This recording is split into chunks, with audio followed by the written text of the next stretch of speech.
Moving in to the NFC East, we have the Dallas Cowboys. I have them as a top 16 pick. You have them as barely missing the playoffs. I'll kind of give my spiel. Dak Prescott, CeeDee Lamb, Micah Parsons all got to get paid. You had a really shitty run game last year, and you supplement that by Zeke. Like you signed Zeke. So then my other concern is, okay, what if CeeDee Lamb isn't healthy? Brandon Cooks is a 30-year-old plus wide receiver, and then you have Jalen Tolbert. While I think Jake Ferguson is a good tight end, I think there is some question marks on the O-line as well.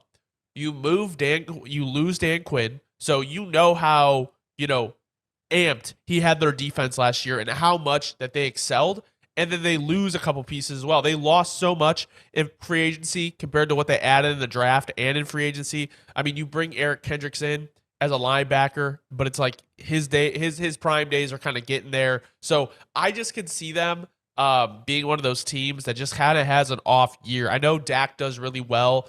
He has good years and bad years. It's kind of like this. And I know a lot of people are on the hot seat there, but it just seems like a year that if the wrong person gets injured or just something goes wrong chemistry-wise, it just seems like a year that there could be a lot of change in Dallas.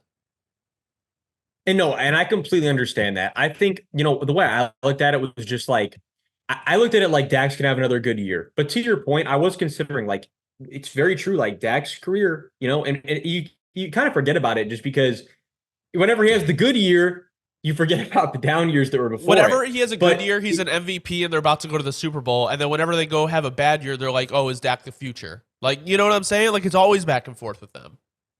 No, and that's what it is. It's a very weird kind of contingency that Dak brings along.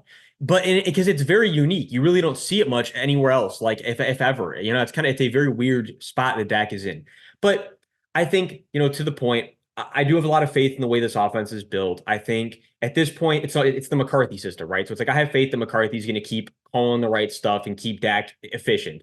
But I think what I worry about more is, to your point, like you were saying, like, right, Zeke in the run game.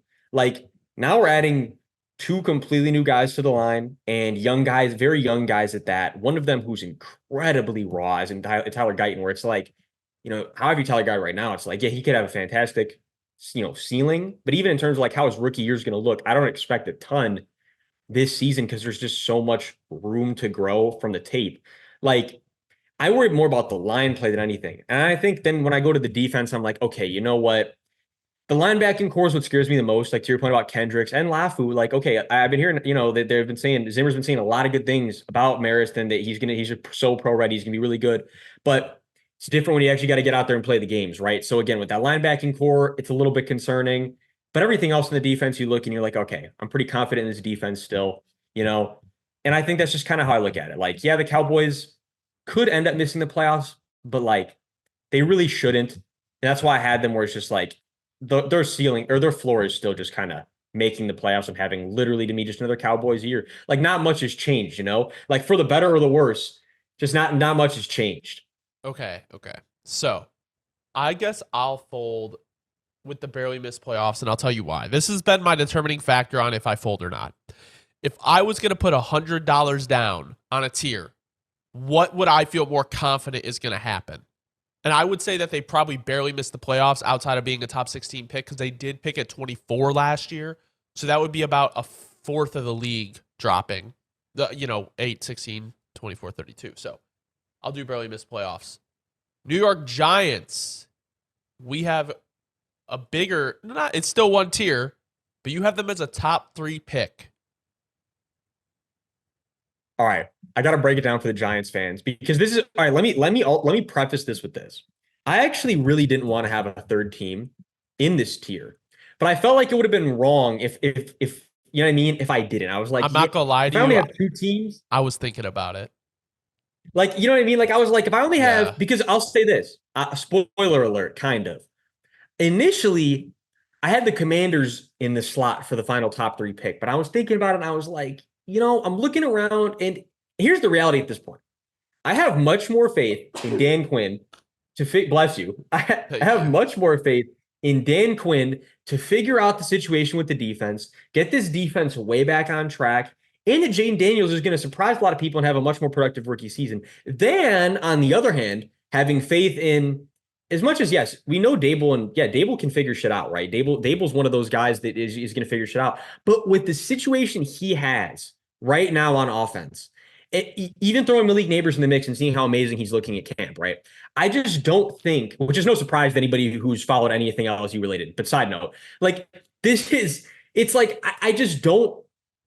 It's like one of those situations where it's like, no matter how, I'm just trying to think of the right words for this. Like, I don't have any faith. Let me just make it as simple as possible. I don't have faith in any situation the Giants have around quarterback right now. And I think to your point about being a morale killer, it's kind of like the Giants are very similar, almost in that same tier to like the Jets, where it's like you can only play really good defense so much, and you can only do so much on the defensive end with all the good names you have on defense before you just look at the offense and you're like, man, these fuckers aren't doing anything for us. And it's only a matter of time before you start to see effort dipping.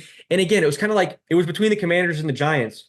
I just feel like the writing is almost just so on the wall with the Daniel Jones situation that it's like I can see the Giants just crashing and burning, especially with that New York media pressure on top of it. It's like I can just see it being a crash and burn, but really bad versus the Commanders. I can see also crashing and burning, but I have less faith in that happening than I do with the Giants. See, here's the thing though, Dobbs, is I could see Drew Lock coming in and just lighting it up. I mean, I'm not talking about like having a great year. I'm talking about, I'm trying to think, like a Ryan Fitzpatrick type of thing, where he's just out there slinging that shit because like they're not going to win in the run game. They're not going to win in the run game. So maybe Dable unlocks Drew Lock. And I know this is a horrible pitch to anybody listening, but that is why I could see them being top 10, because I guess my issue is the Giants have sucked and they added very good pieces. You know, depending on how you feel about Brian Burns, right? Like, he is a good player. I just don't think he's that elite type of player that people think he is. And then also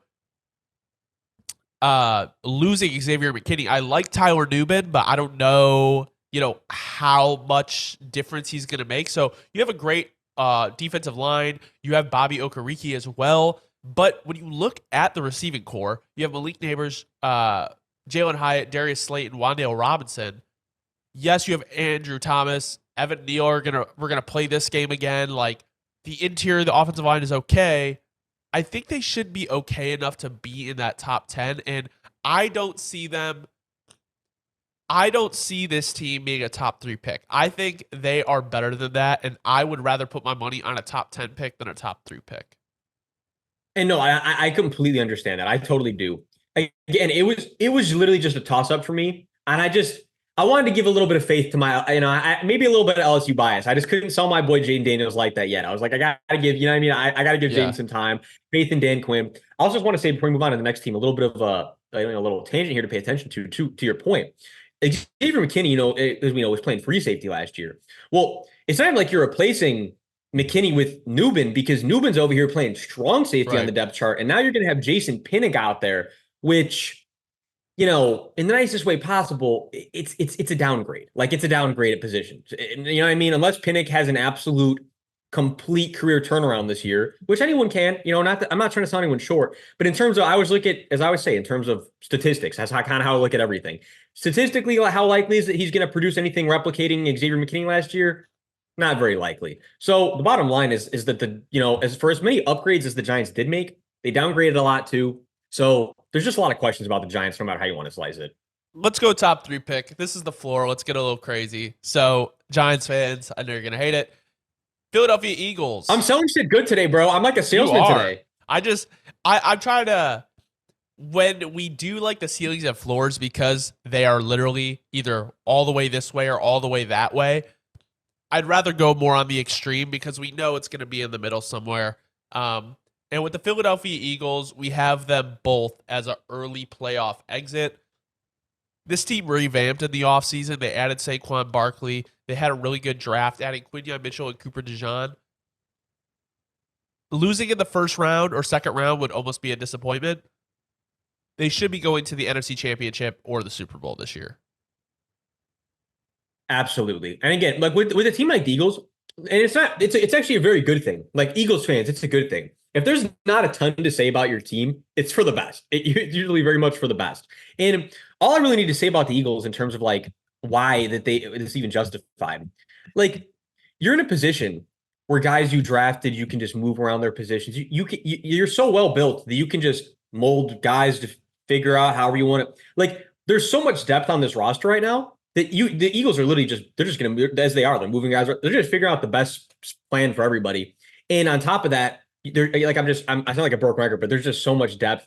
When there's this much depth and good players all over the roster, you just can't sell a team short. And we'd be selling them short by just not saying that they're going to be a playoff team. I want to add too, just something that I thought was interesting because, and again, Eagles fans, help me out here if you've been at training camp or anything like that, because I'm a little confused. On ESPN's official depth chart for the Eagles, Cooper DeJean is now listed where he's not even on the cornerback depth chart. He's just purely on the safety depth chart, and he's currently number 2 behind Reed Blankenship. And it's interesting because, again, Reed didn't have like a great year last year, but he also certainly didn't have like a terrible year, like a bad year. He was kind of like right in that and I would say he leaned toward the better range than a lot of safeties. Like, right, he leaned toward the better range. So all of a sudden we're in a situation where it's like Cooper DeJean is the backup. And also I want to add though, because ESPN's depth chart doesn't list slot corners, Cooper would probably be the starting slot corner, assuming, right? So it's kind of going to be interesting where I'd assume he's probably going to be moving around from safety to slot, kind of just depending on what package they bring out. But just something interesting to monitor because that's kind of something I've said the whole draft process. Like, I don't even know what position this man is going to play. And we still don't know what position this man is going to play. So it's just something interesting to monitor here, a little side tangent. But the bottom line is the Eagles are going to be a good team. The only way they're not a good team is if Jalen Hurts and Saquon get injured. And then all of a sudden it's a complete toss-up. But again, we're not incorporating that into then it's the Kenny Pickett show. But they also did add Vic Fangio and Kellen Moore. So moving on to our last team of the NFC East, we have the Washington Commanders. You have them as a top 10 pick. I put them at top 3. I don't think they'll be top 3. I think there are games that Jaden Daniels will win with his legs that'll get them out of that top 3 discussion, even though maybe a top 3 finish would be good for the team. Yeah, see, I'm in the same boat as you where it's like that's kind of thing when I was breaking down the Giants and the Commanders, I was kind of just like, teams know how to defend Daniel Jones. Like, if there's going to be, like, to your point, there's going to be times where teams just aren't all the way ready for Jaden Daniels. They're not all the way on his tendencies. That's the luxury you get when teams don't have any tape on you yet. And what scares me, though, so much about the Commanders is just the receiving core depth, the running back depth. Like, there's just a lot of question marks. The O-line depth. Like, there's a lot of questions on the offense. I think what sold them for me is I already kind of prefaced with our little Giants section was like, but you come over to the defense, and even though, right, I'm still not very high on the pass rushing situation, as we talked about with Dan Quinn, he finds ways to free up his guys. He finds ways to free up his pass rushers no matter who you are. It doesn't really matter. He's going to find a way to get you, just a free rush, a one-on-one consistently. It's just the way this scheme works, right? It always has. And so now we're bringing over the Dan Quinn scheme. We have 3 really one Hall of Fame and 2 really solid young linebackers that are ascending. And, the DB room is still very rough in terms of just how guys are grading out and how guys look. But to that point, with the Dan Quinn system coming in, you don't know how things are going to change because it's going to be very different than things looked last year. So I think there's enough question marks in a positive way for the Commanders that's why I was like, that's why I gave them the edge. I was like, okay, you know what? Enough positive question marks as opposed to the negative question marks. Like, I would much rather bet on them being a top 10 pick than a top 3 pick. I just think even adding guys like Bobby Wagner and Austin Eckler, they're older, whatever. That just raises the floor of your team in terms of just leadership and what I'm trying to think of competence even. Like, a defense run by Bobby Wagner is going to have a different level of competence than a defense ran by, backup number 5. So with that being said, the Commanders finish out at a top 10 pick as their floor.